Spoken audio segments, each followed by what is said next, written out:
행전 21장입니다. 21장 1절부터 17절까지의 말씀 함께 받기를 원합니다. 저와 여러분이 한 절씩 하나님의 말씀 교독하겠습니다. 제가 먼저 읽습니다. 우리는 그들과 작별한 뒤 바다로 나가 배를 타고 곧장 고스로 갔습니다. 이튿날 우리는 로도에 이르렀고 그곳에서 또 바다라로 갔습니다. 우리는 베니키아로 건너가 배를 만나 타고 가다가 키프로스 섬이 보이자 그 섬을 왼쪽에 두고 시리아로 행선해 두로에 배를 댔습니다. 그곳에서 배의 짐을 풀기로 돼 있었기 때문입니다. 우리는 시리아에서 배를 만나 그들과 함께 7일을 지냈습니다. 그들은 성령의 감동으로 바울에게 예루살렘으로 올라가지 말라고 전했습니다. 그러나 날이 다 지나자 우리는 두로를 떠나 항해 길에 올랐습니다. 모든 제자들과 그 아내들과 자녀들이 도시 밖까지 따라 나와 우리를 전송해 주었습니다. 우리는 그곳 바닷가에서 무릎을 꿇고 기도했습니다. 서로 작별 인사를 나눈 뒤 우리는 배에 올랐고 그들은 집으로 돌아갔습니다. 우리는 두로에서부터 여행을 계속하다 톨레마이에 도착해 형제들에게 인사하고 그들과 함께 하루를 지냈습니다. 이튿날 길을 떠난 우리는 가이사랴에 이르러 7사람 가운데 하나인 전도자 필립의 집에 머물렀습니다. 그에게는 결혼하지 않은 4명의 딸이 있었는데 그들은 모두 예언하는 사람들이었습니다. 그곳에서 여러 날을 지나는 가운데 아가보라는 예언자가 유대로부터 내려왔습니다. 그가 우리에게 와서 바울의 허리띠를 집어 자기 손발에 매더니 이렇게 말했습니다. 예루살렘의 유대 사람들이 이 허리띠 주인을 이렇게 동염해 이방 사람들에게 넘겨줄 것이다 라고 성령께서 말씀하십니다. 우리는 이 말을 듣고 그곳 사람들과 함께 바울에게 예루살렘에 올라가지 말라고 간곡히 권했습니다. 그러자 바울이 대답했습니다. 왜 여러분은 울면서 내 마음을 아프게 합니까? 나는 주 예수의 이름을 위해 예루살렘에서 붙잡힐 것은 물론 죽을 각오도 돼 있습니다. 바울이 설득당하지 않자 우리는 주의 뜻이 이루어지길 기원합니다 하고는 더 말하지 않았습니다. 이 일 뒤에 우리는 준비해 예루살렘으로 올라갔습니다. 가이사랴의 몇몇 제자들이 동행해 우리를 나소온의 집으로 데려가 주어 우리는 그 집에 머무르게 됐습니다. 나소온은 키프로스 출신으로 일찍부터 제자가 된 사람이었습니다. 함께 읽습니다. 우리가 예루살렘에 도착하자 형제들이 따뜻하게 맞아 주었습니다. 아멘. 우리 한번 통성으로 기도했으면 좋겠습니다. 기도할 것은 하나님, 오늘 말씀을 통해서 바울 사도가 이 어려운 시기 가운데서 어떻게 성령의 분별력을 갖고 예루살렘까지 올라갈 수 있었는지, 저희도 삶 가운데 여러 가지 갈등 가운데 중요한 결정 앞에 저희도 마음이 2가지로 3가지로 나뉘지 않습니까? 하나님, 오늘 이 말씀을 통하여 영적 분별력을 어떻게 하면 가질 수 있는지를 배우고 우리 삶 가운데 그대로 적용할 수 있도록 해달라고, 우리 한번 성령 하나님께서 말씀 들을 때 저희 마음 준비해달라고 우리 한번 기도하며 하나님 앞에 나가십시다. 기도하겠습니다. 걸어가신 하나님 아버지, 은혜를 감사합니다. 다시 한번 간절히 소망하는 것은 주님, 저희가 오늘 하나님의 말씀을 받을 때 아멘으로 받게 도와주시고 저희의 마음이 성령께서 재촉하시는 것 가운데 반응하게 하여 주옵소서. 그리하여 하나님, 저희의 삶 가운데 크고 작은 모든 그런 갈등 앞에서 하나님, 정말 하나님의 음성, 하나님의 뜻, 하나님께서 인도하시는 그 길을 하나도 놓치지 않고 나아갈 수 있기 위해서 하나님, 저희가 어떻게 해야 되는지 하나님 바로 깨달을 수 있도록 주님 은혜를 더하여 주옵소서. 성령 하나님, 이 말씀 들을 때 이 시간, 공간 주님께서 붙잡아 주셔서 그러는 공기까지도 간섭하여 주시고 저희 심령 가운데 말씀이 떨어질 때 그것을 막는 그 어떤 것도 없도록 주님 역사하여 주옵소서. 말씀으로 깨우쳐지기를 원합니다. 다시 한번 우리가 깨뜨려지기를 원합니다.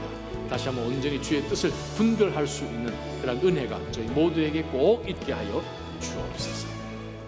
걸어가신 하나님 아버지, 성령께서 또 저희를 통하여서 전해 주실 이 말씀을 전하는 자나 받는 자가 단 하나의 말씀도 놓치지 않고 다 그대로 삶 가운데 그대로 적용하며 저희의 마음밭에 새기며 정말 달려가도 볼 수 있을 만큼 저희의 삶 가운데 말씀이 편만해질 수 있도록 그렇게 역사하여 주옵소서.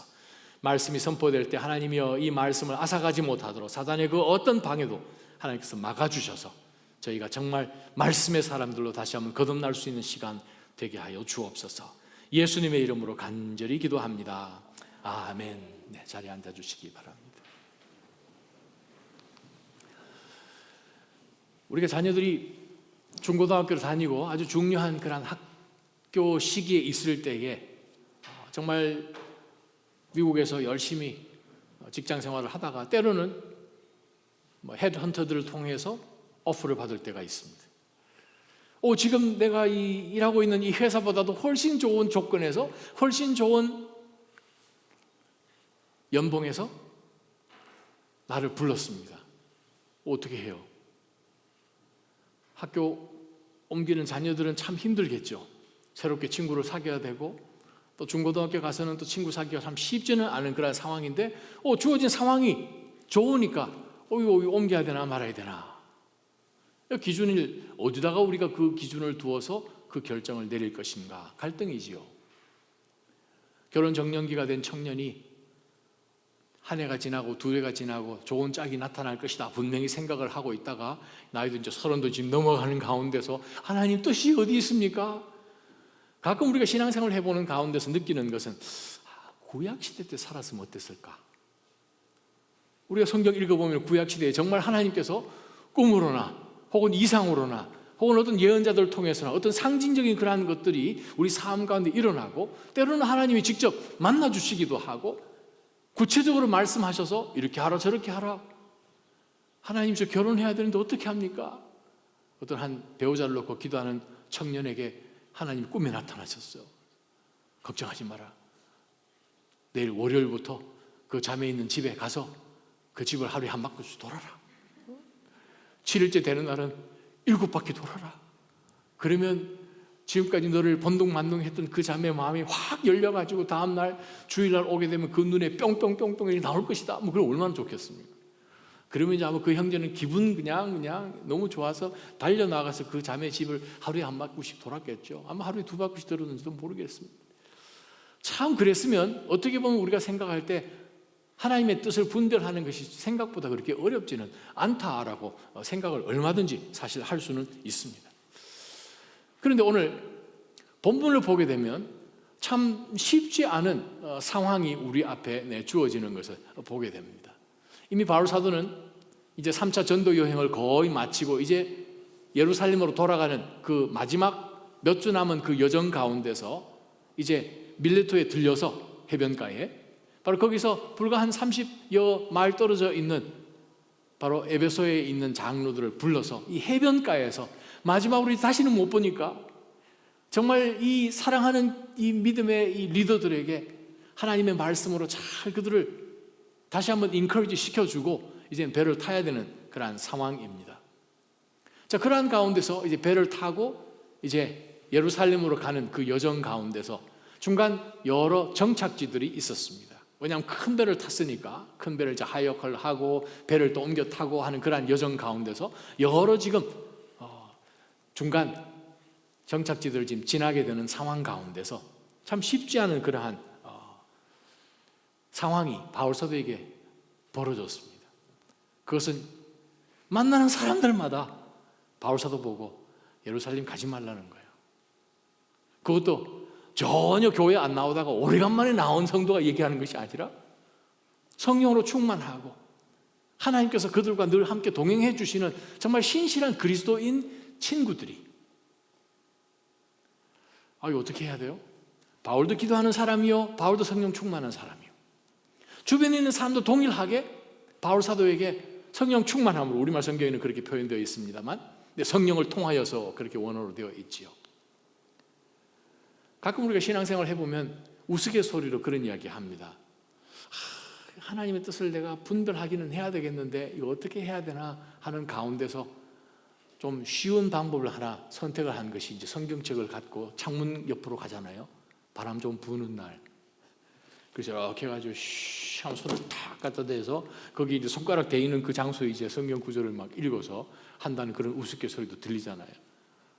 그랬더니 무슨 구절을 찾았습니까? 어떤 사람이 딱 찾았더니 가룟 유다가 나가서 목을 매니라. 나보고 목을 매라고? 이건 아니다 해가지고 다시 한번 센 바람 부는 반대편 유리창으로 가가지고 이렇게 창문 열어놓고 이렇게 했더니 또 하나가 나와서 딱 했더니 빨리 나가고 하지 않고 뭐 하고 있느냐, 왜 지체하느냐 막 구절 막 나오고 우스갯소리로 우리가 그런 얘기 가끔 농담을 합니다. 정말 하나님의 말씀이 우리에게 그러한 중요한 상황 속에서 넘어갈 수 있는 기술을 가르쳐 주는 것인가? 아니면 하나님의 말씀은 우리로 하여금 올바른 결정을 낼 수 있는 그런 영적인 사람으로 만들어가는가? 분명하죠. 성경 어느 한 구절에도 우리에게 기술을, 어떻게 보면 처세술 같은 것을 가르치는 부분은 없지요. 오히려 하나님과 동행하는 가운데서 하나님의 인도하심이 무엇인지를 분명히 알고 어떤 순간 속에서는 하나님의 뜻을 알고 그것을 순종하며 나아가는 믿음의 사람으로 만들어주는 것이, 네, 그렇습니다, 하나님의 말씀입니다. 근데 우리가 사실 신앙생활 한다고 하면서 우리가 그리스도인으로 살아가는 가운데서 이 세상에 살기 때문에 크고 작은 많은 결정들을 내리지 않을 수는 없지요.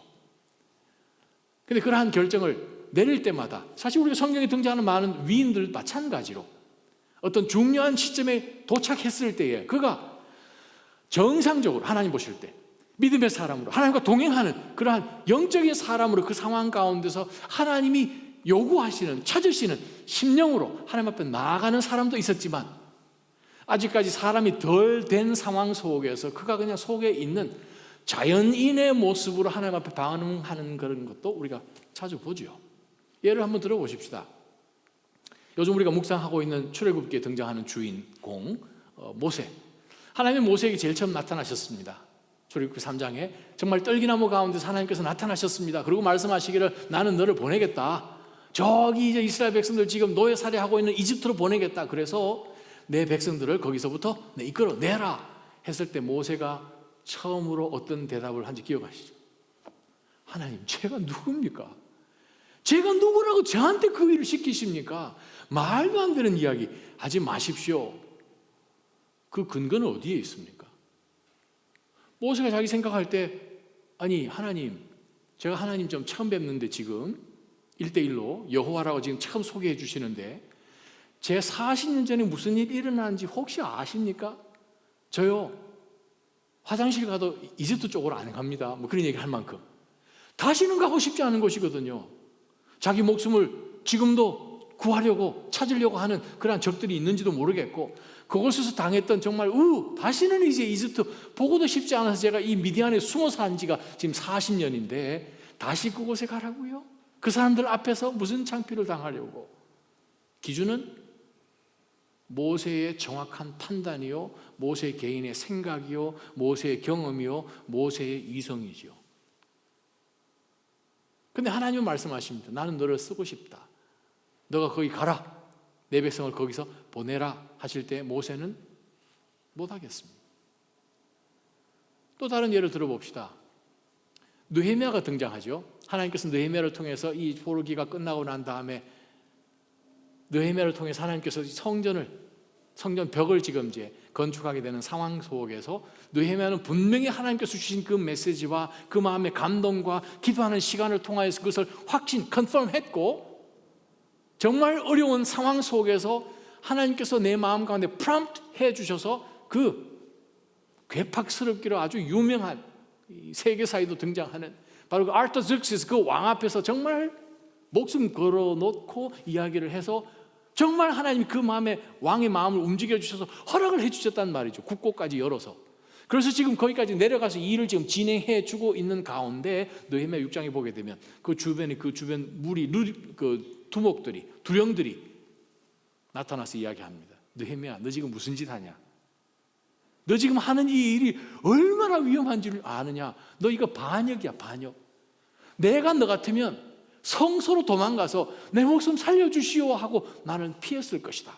너 지금 빨리 그렇게 해라 라고 한 사람도 아니고 큰 두령 3명이 모여서 지금 느헤미야를 지금 계속해서 푸시를 합니다. 너 지금 하는 것 이거 큰일 난 일이다.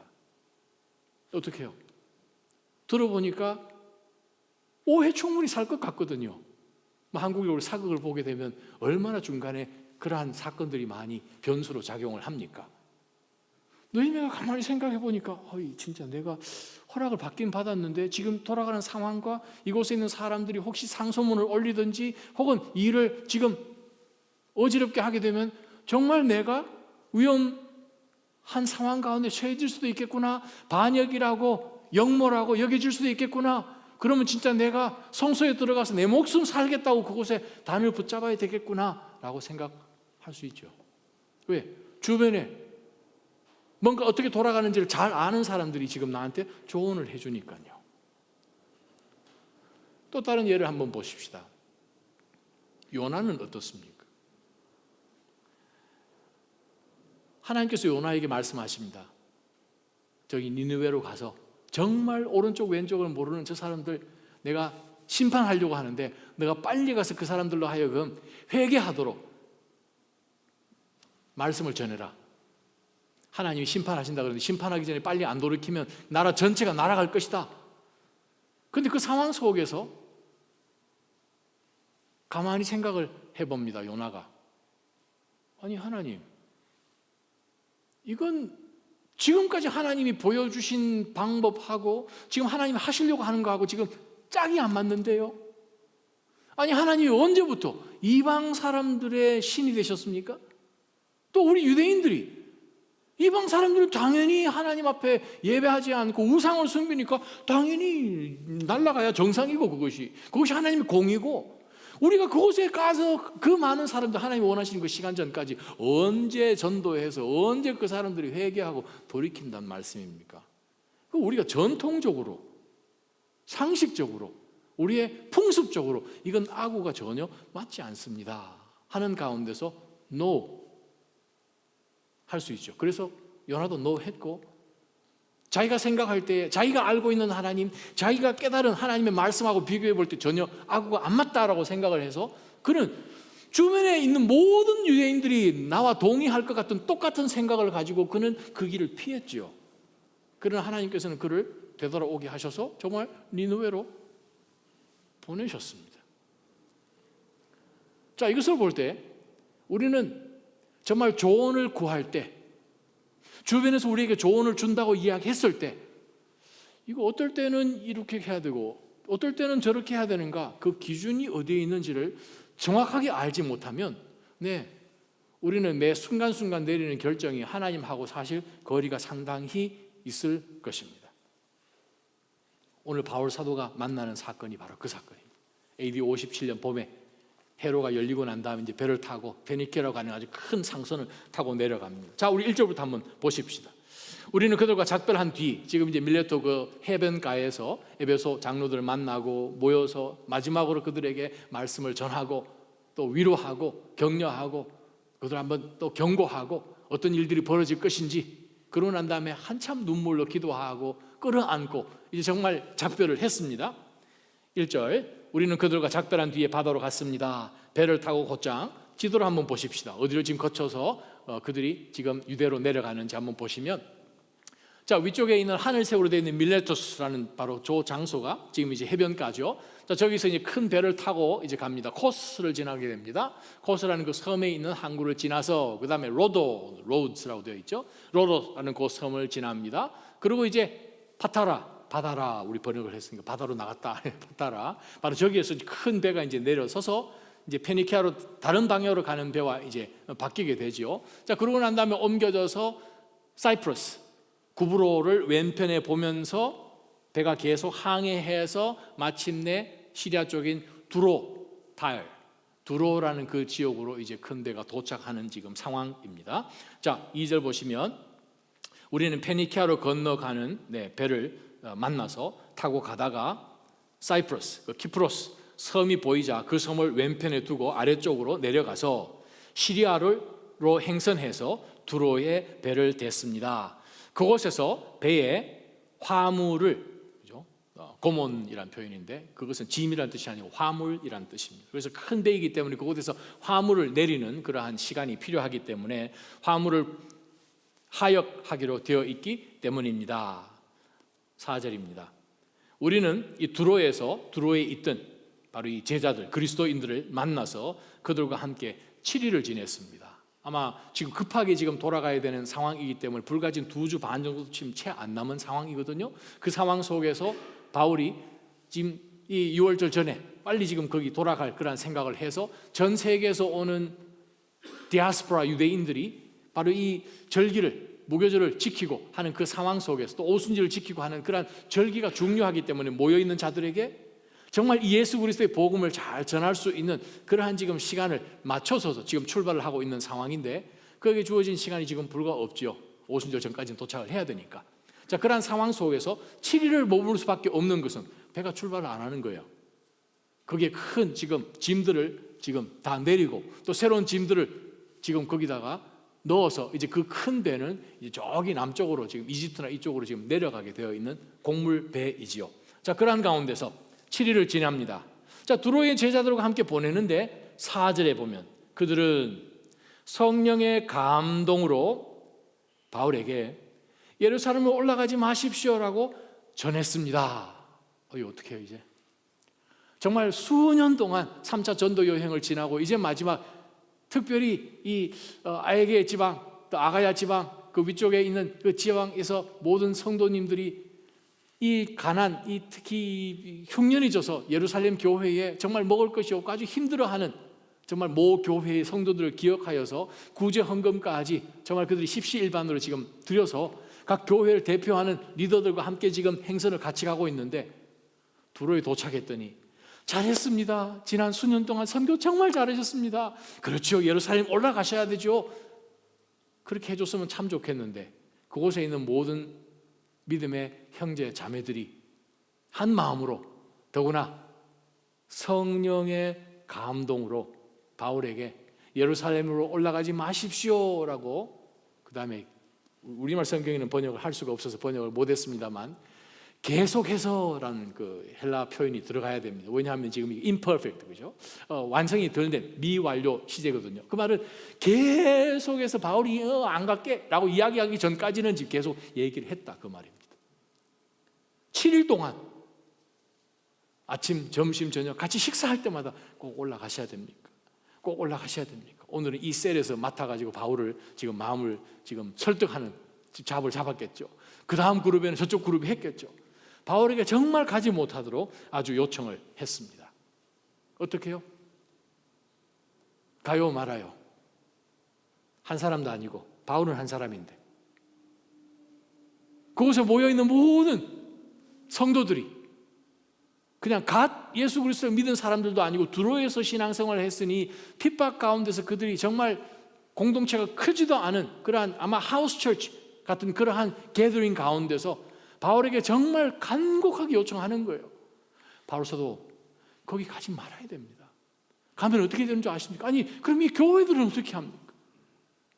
선교지에 당신이 세운 그 교회들은 어떻게 합니까? 목양은 어떻게 합니까? 당신 앞에서 정말 더 훈련받고 제자 훈련 받아야 되는 성도들은 어떻게 합니까? 그건 누가 다 합니까? 절대 가면 안 됩니다 라고 지금 성령의 감동을 받아서 바울로 하여금 못 가게 합니다.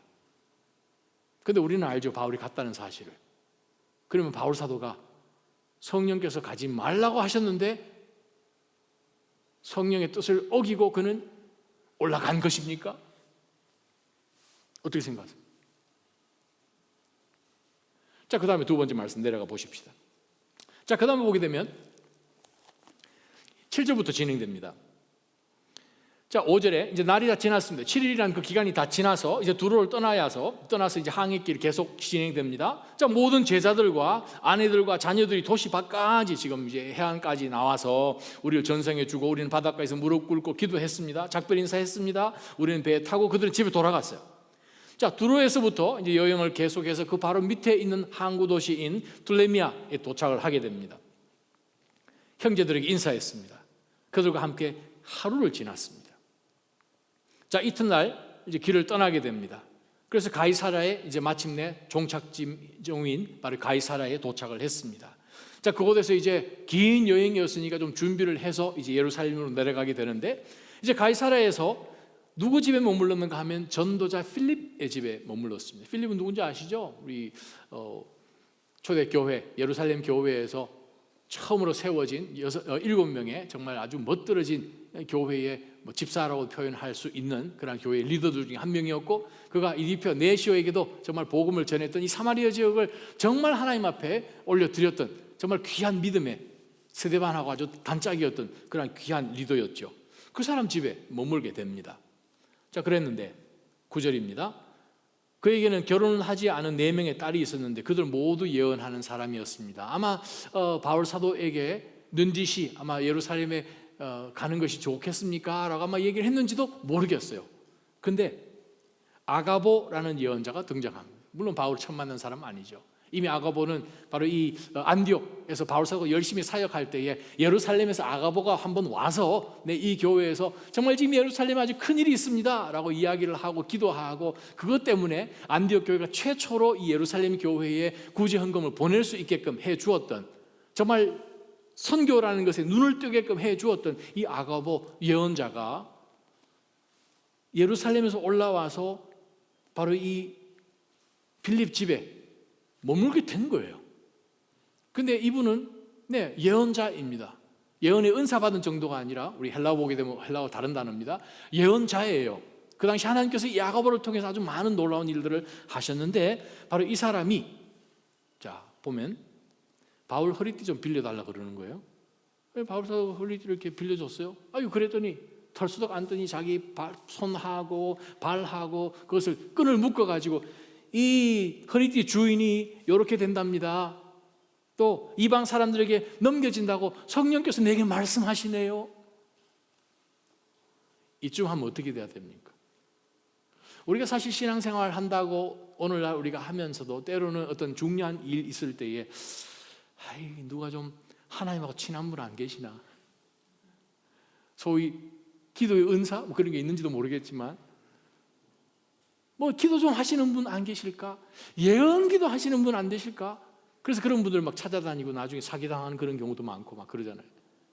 누가 좀 하나님하고 좀 더 가까우신 분이 내 뜻을 좀 알아서 나에게 좀 가르쳐 줘서 내가 갈 길을 좀 분명히 알았으면 참 좋겠는데, 거기에 아가보 같은 사람이 탁 나타나서 여러분에게 벨트를 빌려가지고 이렇게 했다고 칩시다. 아니면 여러분에게 당신 아이디 한번 내보시오. 그 아이디 카드를 드렸더니 드라이브 라이선스 가지고 이 드라이브 라이선스 주인공이 이 집을 산다고 하네요. 막 그렇게 하면 어떻게 할 거예요, 여러분? 투자 막 할 것 같지 않으세요? 자, 그럴 때 우리 어떻게 해야 됩니까? 그 다음에 계속 내려가 보십시다. 12절, 우리는 이 말을 듣고, 자 여기에 우리란 표현이 누굽니까? 이제 세 번째, 처음에는 지금 두로에 있는 제자들, 두 번째는 가이사라에 있는 믿음의 식구들 더하기 필립의 4딸 더하기 유대에서 올라온 아가보 예언자가, 이 사람들이 함께 모여서 지금 바울에게 지금 예루살렘에 올라가지 말도록 이야기합니다.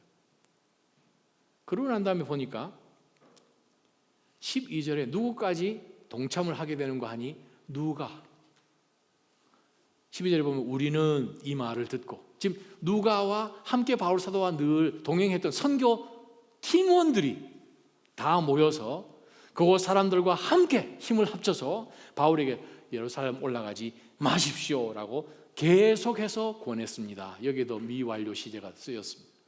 바울이 안 간다고 얘기할 때까지, 바울이 그냥 얼굴을 그냥 정색을 하면서 얘기하기 전까지 계속해서 올라가지 말라고 한 거예요. 자, 여기서 던질 말씀이 있습니다. 성령 하나님께서 바울 사도에게 예루살렘 올라가지 말라고 하셨습니까? 사도행전에 그 말씀은 안 나와요.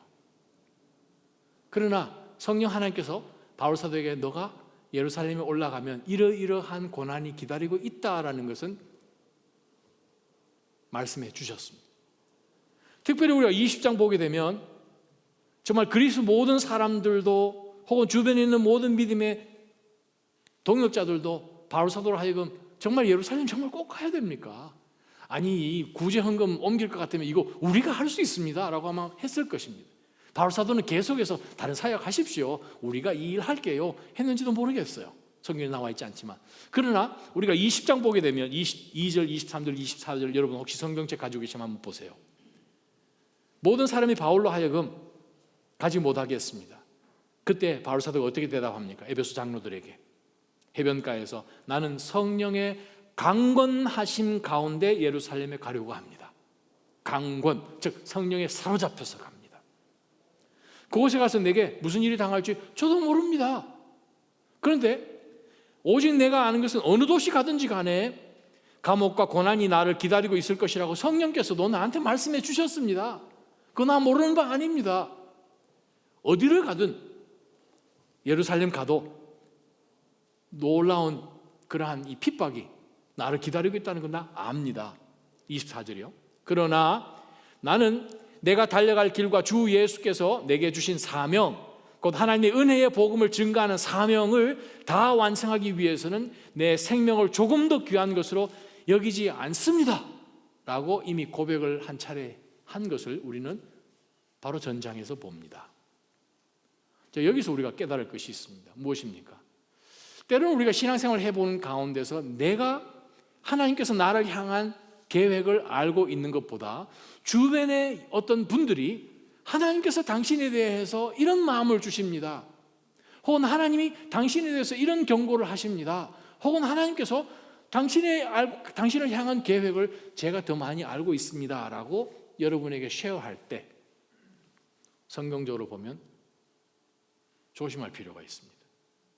하나님께서는 나에게 주신 말씀을 다른 사람을 통해서 쓰리 쿠션으로 해서 들어오는 경우가 구약시대도 없었고 신약시대도 없었습니다.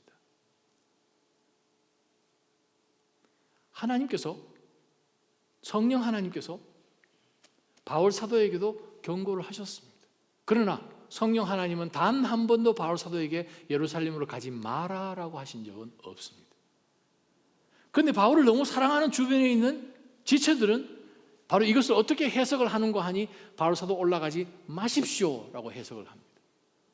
무슨 차이가 있습니까? 그것은 우리 모두에게 던져야 할 한 가지 질문입니다. 우리는 무엇에 사로잡혀서 갑니까? 우리가 갈등하는 이유가 뭐죠? 우리가 어떨 때는 정말 하나님 저를 보내십시오 선교사로, 그러다가 그 다음날 되면 언제 그렇게 손 올렸나라고 할 만큼 우리가 때로는 왔다 갔다 하죠. 그것을 신학적으로 뭐라고 표현합니까? 방황이라고 얘기하죠. 방황하는 거예요. 흔들리는 거죠. 하루는 그냥 이렇게 갔다가 주여 나를 보내시옵소서, 그러다가 그 다음날 되게 되면 그냥 언제 그랬느니 하는 가운데서 그냥 바쁘게 지나갈 때가 있죠. 무엇이 차이입니까? 내 마음 가운데 불이 있느냐 없느냐지요. 바울은 이미 고백했습니다. 하나님께서 내게 주신 이 사명, 하나님이 그 은혜의 복음을 전하는 그것을 위해서는 목숨 얼마든지 바칠 수 있습니다. 이미 하나님께서 나에게 앞에 뭘 기다리고 있는지 말씀하셨는데 내가 그것이 두려워서 등을 돌리지 않겠습니다. 그 말이죠. 자, 바울 사도는 얼마든지 이 상황 속에서 정당화시킬 수 있습니다. 맞아, 내가 가게 되면 이 교회들 누가 돌보겠어? 누가 제자 훈련하겠어? 맞아, 정말 내가 괜히 거기 가서 내가 명을 단축할 필요는 없겠지. 하나님께서 주변 사람들이 나에게 계속 이렇게 경고를 주니까 그것도 맞는 말인 것 같아 하는 가운데서 만약에 가지 않았더라면 바울은 아마 나중에 상당히 많은 후회를 했을 것입니다. 그러나 하나님께서는 여러 차례에 걸쳐서 바울에게 정말 로마에까지 가서 내가 결단코 로마를 버리라 라고 말씀하신 것처럼 너가 황제 앞에 가서 말씀을 전해야 되는 그 말씀, 성령께서, 주님께서 주신 그것을 기억하면서 그는 단 한 가지를 붙들고 갔죠. 그것은 내가 하나님을 기쁘게 하랴 사람을 기쁘게 하랴, 그것입니다. 우리가 내 자신을 기쁘게 하려면 얼마든지 내 앞에 놓여 있는 상황 가운데서 좀 좋게 보이는 걸 선택할 수 있습니다. 내 주변에 있는 사람들을 좀 안심시키고 나를 사랑하니까, 자, 그러한 가운데서 내가 다른 사람들을 오히려 더 기쁘게 해주기 위해서 그들이 이야기하는 것으로 선택을 할 수는 있습니다. 문제는 내 속에 하나님께서 시작하신 그 불은 어떻게 하냐 이것입니다. 하나님께서 나에게 분명하게 주신 그 비전을 어떻게 하느냐라는 것이죠. 그래서 바울 사도가 마침내 이 누가와 그의 동료들까지 바울 사도에게 가지 말라고 요청하는 가운데서 마지막 13절 이렇게 바울은 고백합니다. 왜 여러분은 울면서 내 마음을 아프게 합니까? 나는 주 예수의 이름을 위해 예루살렘에서 붙잡힐 것은 물론 죽을 각오도 되어 있습니다 라고 이야기하면서 바울은 결국 설득되지 않았습니다. 여기서 저와 여러분이 우리 각자에게 질문을 하나 던져보십시다. 나는 내 앞에 누가 무슨 이야기를 하든, 내 앞에 어떤 조건을 달든 하나님께서 나를 통해서 하실 그 일들을 어떤 상황 속에서도 그것을 핑계대지 아니하고 정당화시키지 아니하고 그냥 희석시키지 아니하고 그것이 비록 내 목숨에 해당되는 일이라 할지라도 나는 간다 라는 열정을 갖고 계십니까? 그것 하나가 똑같은 상황 속에서 똑같은 성령 하나님의 말씀 가운데서 바울은 끝까지 갔고 주변 사람들은 그곳에 가지 않고도 하지 않겠느냐라고 권면을 했던 것을 우리가 보게 됩니다. 어떻게 하시겠습니까?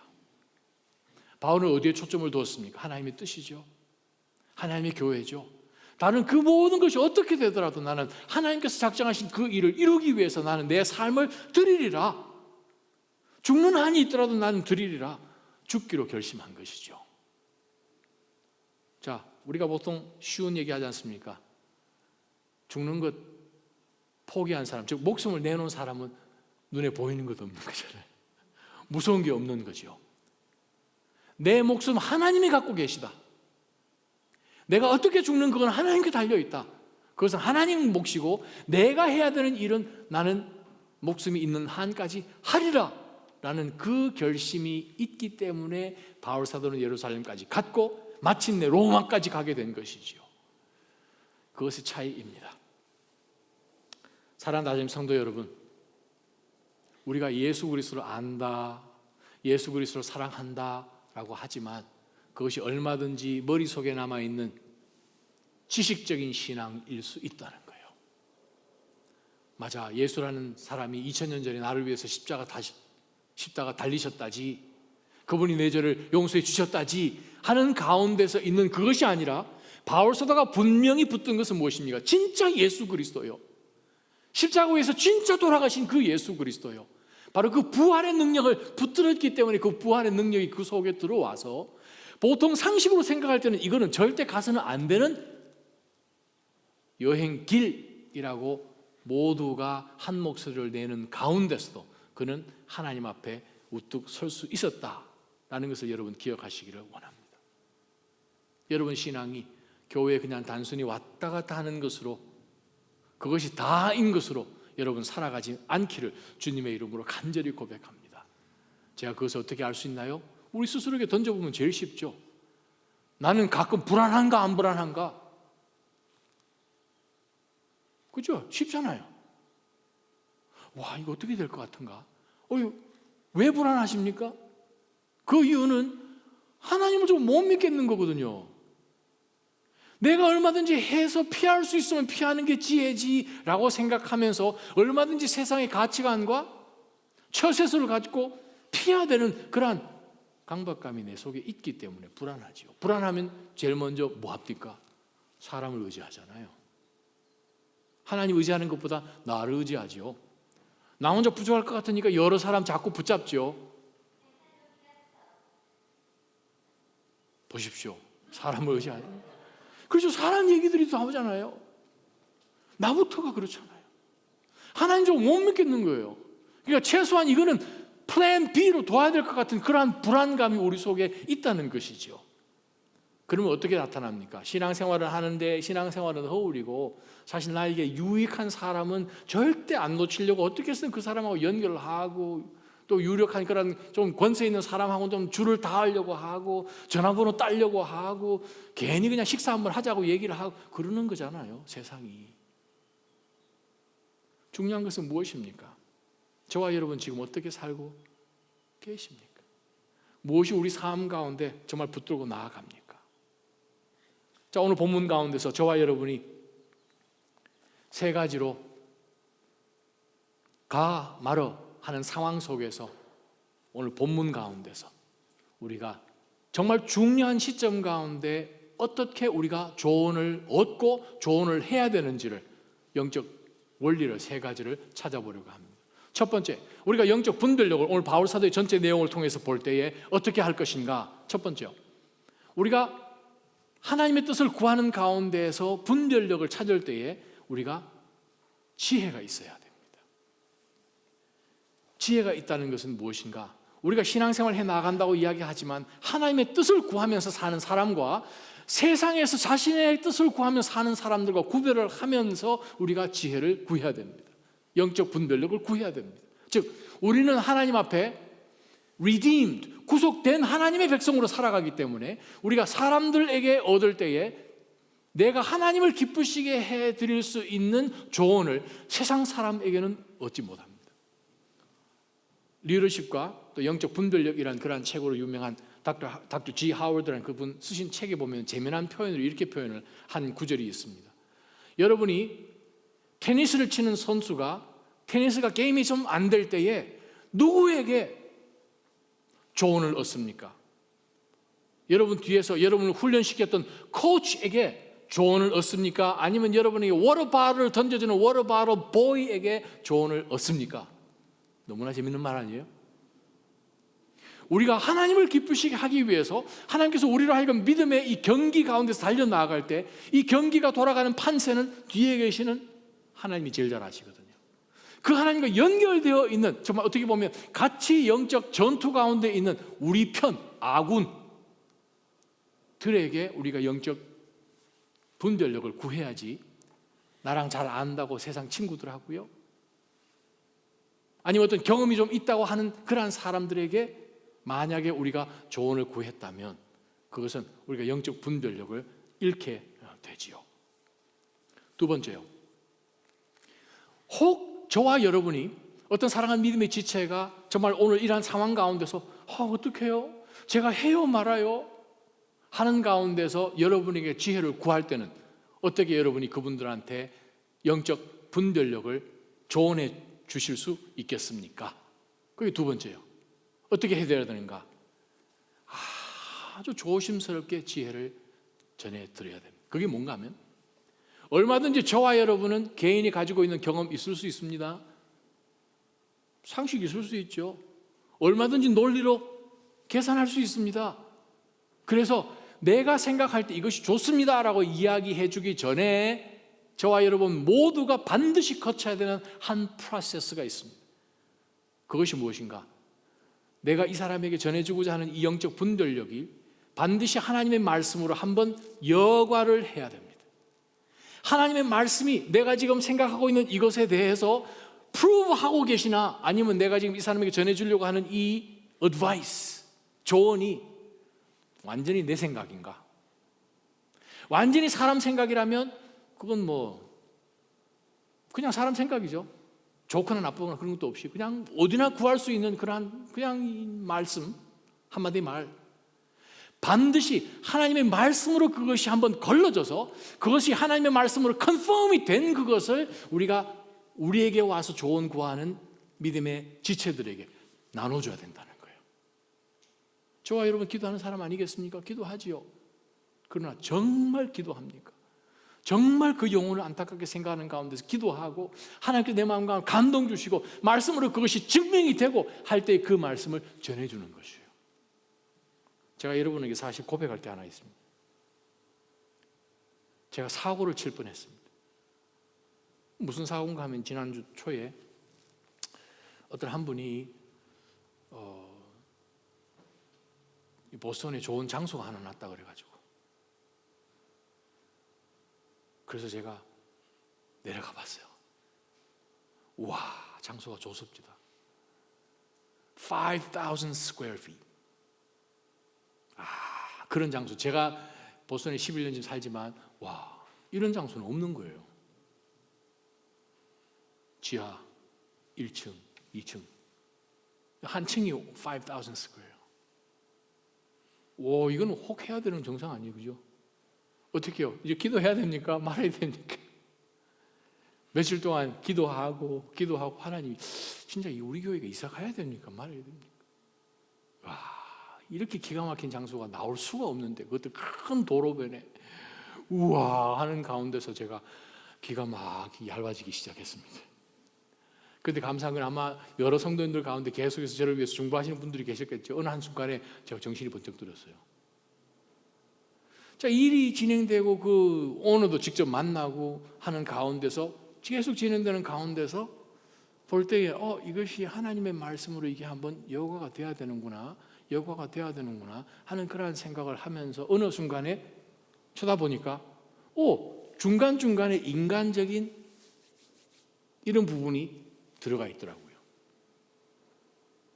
그래서 제가 회개했습니다.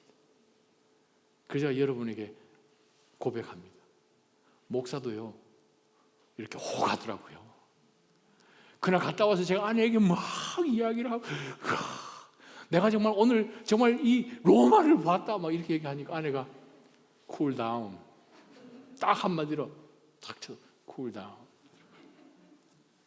수요일쯤 되니까 제가 정신을 차려가지고 이건 하나님께서 하시는 것이 아니겠다 하는 것을 결론 지을 수밖에 없었는데요. 중요한 것은 무엇입니까? 말씀을 기초해야 돼요. 제일 중요한 것은 우리가 카운슬링을 교회, 우리 신학교에서 카운슬링 많이 하지만 정말 조언을 해주기 위해서는 그 사람이 하는 이야기 먼저 정말 그냥 막 들어줘야, 다 들어줘야 돼요. 말 많이 하는 사람은 그냥 멀리 떨어지십시오. 자기 이야기 많이 하는 사람. 그러니까 정말 상대방이 왜 이런 질문을 할까? 그 상황을 정말 들어보고 또 들어보고 또 들어보고 기도하고 기도하는 가운데 하나님의 말씀으로 완전히 코팅이 되지 않으면 그 조언은 쓸모가 없어요. 의미가 없어요. 왜? 하나님의 능력이 함께하지 않기 때문에 그렇습니다. 세 번째, 우리가 오늘 본문 가운데서 보는 영적 분별력을 얻는 교훈이 무엇인가? 바로 그것은 주변 모든 사람이 다 말림에도 불구하고 어떻게 해요? 하나님께서 여러분에게 주신 말씀도 있고 그 다음에 지금까지 살아온 상황 속에서 순간순간 하나님이 검증도 해주신 상황 속에서 여러분이 할 수밖에 없어서 그 길을 갑니다. 결정했어요. 모든 사람이 바울 뒤에 보면서 하나님의 뜻이 이루어지기를, 아마 성도님 몇몇 가운데서는 바울 사도 보면서 참 바울 사도 고집 참 세다 이러면서 하나님 저 바울 좀 눈 좀 뜨게 해주시오 뭐 이렇게 기도하는 성도들이 있었는지는 모르겠지만 저와 여러분 동일하게 하나님께서 여러분에게만 주신 어떤 링크가 있어서 불을 갖고 결정하고 나갈 때 그럼 어떻게 해야 되는가? 내가 정말 하나님의 뜻을 분별하여서 영적 분별력을 가지고 이 어려운 상황 가운데 어떻게 하면 이것을 지날 것인가? 딱 답은 하나죠. 그 안에 하나님의 영광만 있으면 됩니다. 왜요? 우리는 하나님 신뢰하잖아요. 우리가 실수해도 하나님께서 돌이키신 하나님 아니십니까? 문제는 우리가 실수하는 가운데 어리석음 가운데 결정을 한다 할지라도 하나님의 영광만 위하여서 내가 이것을 선택하겠습니다 했을 때 그것은 하나님께서 기뻐 받으시는 선택일 것이고 그 안에 하나님의 영광만 있다면 하나님께서 그 일을 이루실 것이기 때문에 그렇습니다. 의사가 되면 가난한 사람을 돌보겠다고 서원하면서 의사가 된 유명한 의사가 한 사람 있습니다. 근데 처음에는 그런 마음을 시작을 했다가 돈이 점점 벌리니까 주일 예배도 범하고 그냥 신앙생활이 그냥 느슨해지기 시작한 거예요. 1974년 택시 기사가 갑작스레 그 병원 앞에서 킥 하고 그냥 교통사고를 내서 어린애를 그냥 들쳐업고 자기 병원으로 들어온 거예요. 그래서 응급실로 넘겨가지고 그냥 이 청지기를 대보는데 가만히 보니까 그 들어온 애가 자기 집 셋째 딸인 거예요. 자기 딸을 진단을 하고 사망 선고를 그 자리에서 내게 됩니다. 그 의사가 거의 정신이 나갔죠. 병원 문 닫고 1년 반을 5시간 걸리는 그 딸 묘지로 매일같이 출퇴근하듯이 하면서 그 인생이 망가지기 시작했어요. 어느 날, 그날도 변함없이 자기 딸 묘지에 갔다가 집으로 돌아오는데 집 근처에 돌아오는데 어떤 할머니가 정말 가난하게 봤을 때 너무 가난한 그 할머니가 정말 너무나 이 아파서 열이 그냥 나면서 어떻게 할지 못하는 정말 안타까운 그런 상황을 보고 자기는 지금 자기 병원 지금 문을 닫아놨으니까 어떻게 하지는 못하고 선배한테 전화를 해서 그 병원에다 입원시켜주고 해서 그 아이가 급하게 지금 치료를 받도록 해 주었습니다. 그러고 난 다음에 인사를 하겠다고 그 할머니랑 그 아이가 이분을 찾아오게 됩니다. 찾아오게 되는데 나중에 알고 보니까 이분도 의사인 거예요. 그랬더니 하는 얘기가 꼬마아이가 아저씨도 의사야? 근데 의사가 가운을 안 입었네? 의사가 청진기가 없네? 하는 가운데서 그냥 옆에서 이야기하는 소리에 자기가 내가 지금 어떻게 지금까지 살고 있는 거지? 그분이 쓰신 책에 보게 되면 이렇게 표현합니다. 그 순간 천지를 깨우는 듯한 심장의 고동 소리가 들려왔습니다. 오 하나님, 작은 자를 돌보지 않고 세상을 따르던 저를 이제야 깨우십니까? 하나님께서 내 딸을 데려가신 그것으로만 끝나는 것이 아니라 하나님께서 내 딸을 데려가심으로 인해서 수많은 딸들과 수많은 아들들을 내가 돌볼 수 있게끔 하셨구나 하는 그 목적을 위해서 하나님이 나를 세우셨다는 사실을 하나님 이제야 깨달았습니다. 그래서 그분이 다시 한번 그 병원을 증축하고 정말 가난한 사람들을 위해서 일평생 선한 의술을 보냈던 봉천동 슈바이처라고 소문난 윤주홍 장로님의 수기입니다. 저와 여러분 어떤 일이 우리 앞에 있는지는 모르죠.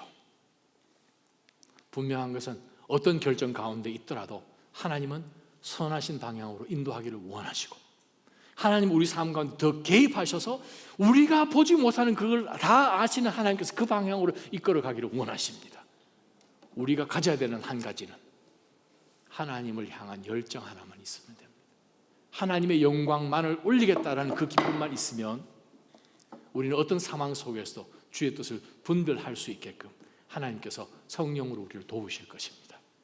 바울사도처럼 주변의 모든 사람이 말려서 말리는 것이 맞는가라는 그러한 순간 속에서도 하나님을 향한 그 하나님의 영광이 드러나고 내 삶 가운데 하나님이 작정하신 그것이 이루어질 것입니다라는 그 각오만 있다면 내 인생, 내 목숨 하나님이 하시겠지 하는 가운데서 보통 사람이 절대로 내릴 수 없는 결단을 내리고 그 길을 여러분은 가실 수 있을 것입니다. 많은 사람들에게 그러한 아름다운 모습으로 삶 가운데 영향력을 끼치는 저와 여러분 되시기를 주님의 이름으로 축원합니다. 기도하십시다.